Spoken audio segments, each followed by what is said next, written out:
How does your GPS device know where you are? Since the 1980s, the US government has made the radio signals from their network of GPS satellites orbiting over 20,000 kilometers above Earth's surface available to anyone with an appropriate GPS receiver. Worldwide coverage by 24 satellites arrived in 1993, and it became really useful for a whole range of civilian purposes when access was fully opened up in 2000. More recently, other services have been launched by Russia, China, India, Japan and the European Union to run either independently or to enhance the accuracy of the American system. The satellites transmit geolocation and time information along with a generated stream of pseudocode, and by comparing signals from 4 or more satellites, a GPS receiver can reliably calculate where in the world it is within a few meters. With more satellites and information from additional ground-based systems, the location can be calculated within centimeters. In this video, we'll be taking a look at how satellite navigation works, some of the calculations involved, and how we need to use Einstein's special and general relativity to make it as accurate as it is. First though, let's imagine we're lost in a featureless, two-dimensional flat landscape whose only redeeming feature is that it exists within a clearly defined coordinate system with units measured in kilometers east of a known location, the x-coordinate, and kilometers north of that location, the y-coordinate. We're pretty sad about being lost. Then suddenly, a magical being appears and we ask them where we are. They tell us that we're exactly 39 kilometres away from the centre of Antvil, which has coordinates 1445. We quickly whip out some graph paper, make a grid and draw the circle on it. So we could be anywhere on the circumference of a circle with radius of 39 kilometres and its centre in Antvil. We can even write down the equation of the circle of points where we could be. X minus 14 all squared plus y minus 45 all squared equals 39 squared. Now that's helpful-ish, but there are still infinitely many places we could be. Okay, so I'm being a bit pedantic to say that there are infinitely many positions around that circumference, but there are. We've certainly narrowed down our position in the world quite significantly, but we don't know exactly where we are, and we're probably wondering why the magical being didn't just tell us our own coordinates rather than giving us that cryptic reference to Antvil. Perhaps they were a maths teacher in a previous life. Then, as if reading our thoughts, the magical being tells us that we're also exactly 50 kilometres away from the centre of Buffalo Town, which has coordinates 80-70. Now that is quite helpful. We add that circle to our graph paper and write down its equation. X minus 80 all squared plus y minus 70 all squared equals 50 squared. If Antvil and Buffalo Town were exactly 39 plus 50, that's 89 kilometres apart, then these two circles would touch in just one place, and we'd know exactly where we were. Sadly, they're not, and there are two places where the circles intersect, and we could be in either one of those. Then the magical being tells us that we're exactly 29 kilometres from the centre of Cat City, which has the coordinates 7150. We draw out that circle and write down its equation. X minus 71 all squared plus y minus 50 all squared equals 29 squared, and discover that it cuts each of the previous two circles in two places, but all three circles only intersect at one point, with coordinates 50-30. Now, if all of the information is 100% accurate and the magical being was telling us the truth, then we now know exactly where we are. If the centres of the circles had all fallen in a straight line, then they'd probably all intersect in two places, so we wouldn't be able to narrow down our position to just one place. But if we can cut a deal with the magical being to make sure the information they give us isn't from circles with their centres all in a straight line, then we can work out exactly where we are. Now, we use scale drawing to work out our position, but we could also use a bit of algebra, solving these simultaneous equations to work it out more accurately. The other advantage of the algebra is that we could program a computer to work out the answer for us very quickly. This is a kind of simple two-dimensional analogy to satellite navigation. When we extend the coordinate system to 3 dimensions, we get spheres of possible positions rather than circles, and we need 4 spheres with their centres not in a straight line to work out the x, y and z coordinates of our location rather than 3.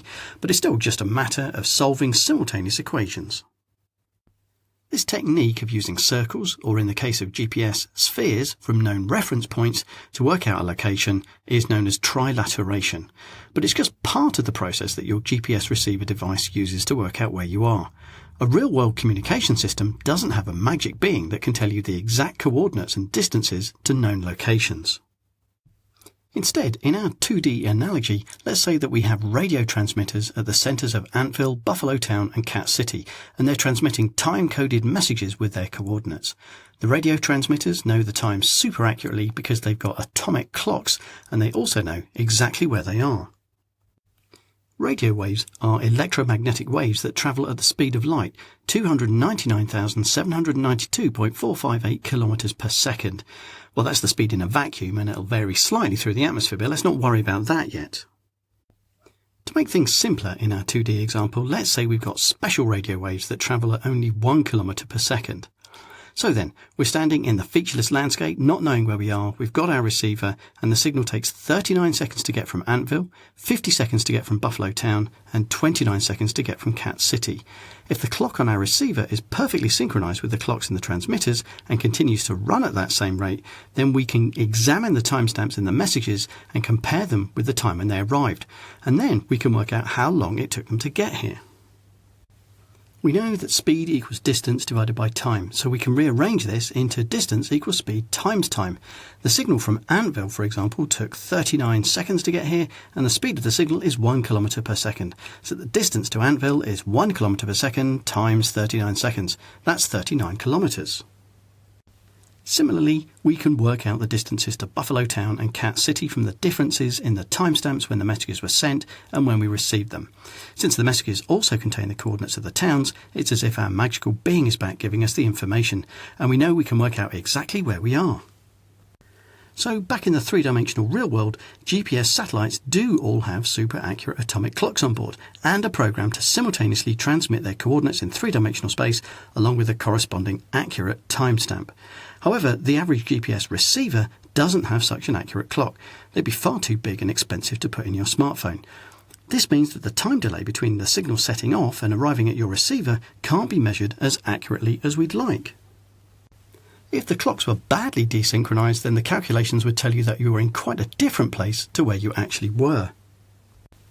Luckily, most receivers cleverly repeatedly analyse the messages from lots of satellites and reverse engineer the calculations we did earlier to compare where they actually are with where the time difference implies they are.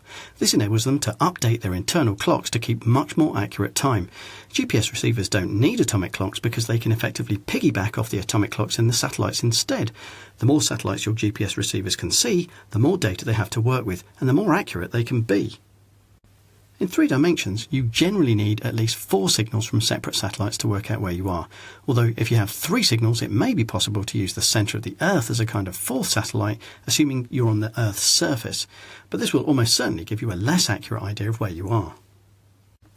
If you're within sight of 7 or more satellites and conditions are ideal, it's possible to get results within just a few meters of your true position around 95% of the time with publicly available GPS systems, and this can be improved further with additional information from supplementary ground-based systems.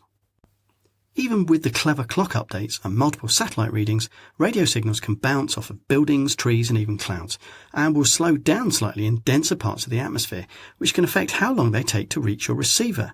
This makes it very tricky to know when your location reading is highly accurate and when it's less accurate. But there's one even more surprising thing that satellite navigation systems have to take into account when working out where you are. Relativity. Because the satellites are travelling so fast in orbit around the Earth, we need to use this time dilation formula when evaluating time from the point of view of the clock on the satellite. In our case, delta t is the time in seconds as observed by a theoretical observer on Earth. Delta t sub 0 is the time in seconds that registers on the atomic clock on board the satellite, v is the velocity of the satellite in meters per second, and c is the speed of light in meters per second.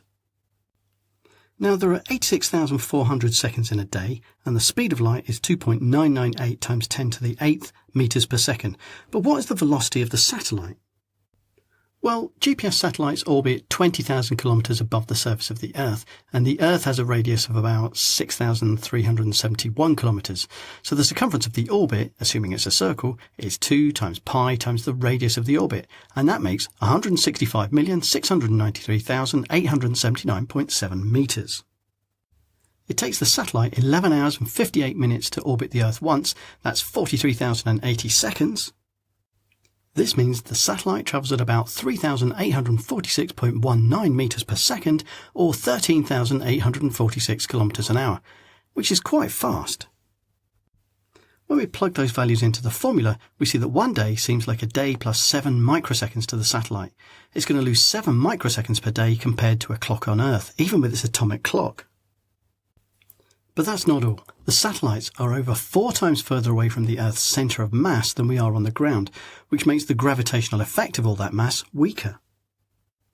In fact, the gravitational effect varies as the inverse square of the distance from the mass, so gravity seems over 17 times stronger to us on the ground than it does to the satellite. That means that space-time is warped less up there and clocks run faster than they would here on Earth.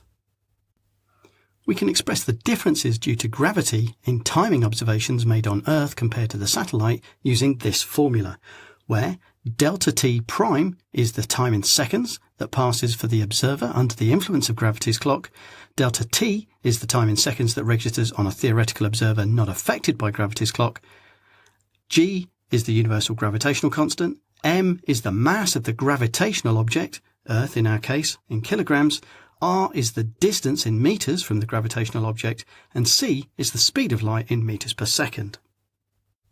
If we plug in the numbers, we find that clocks run 45 microseconds a day faster on the satellite than they would here on Earth. So 7 microseconds slower per day due to high velocity and 45 microseconds faster a day due to lower gravity. That makes an overall difference of 38 microseconds a day. If we didn't take that into account, the timings would drift by 38 microseconds a day, and since radio signals travel at the speed of light, that would mean our measurements would drift out by about 11.4 kilometres per day. SatNav would be useless. You could say that we wouldn't be where we are today without Einstein's special and general theories of relativity.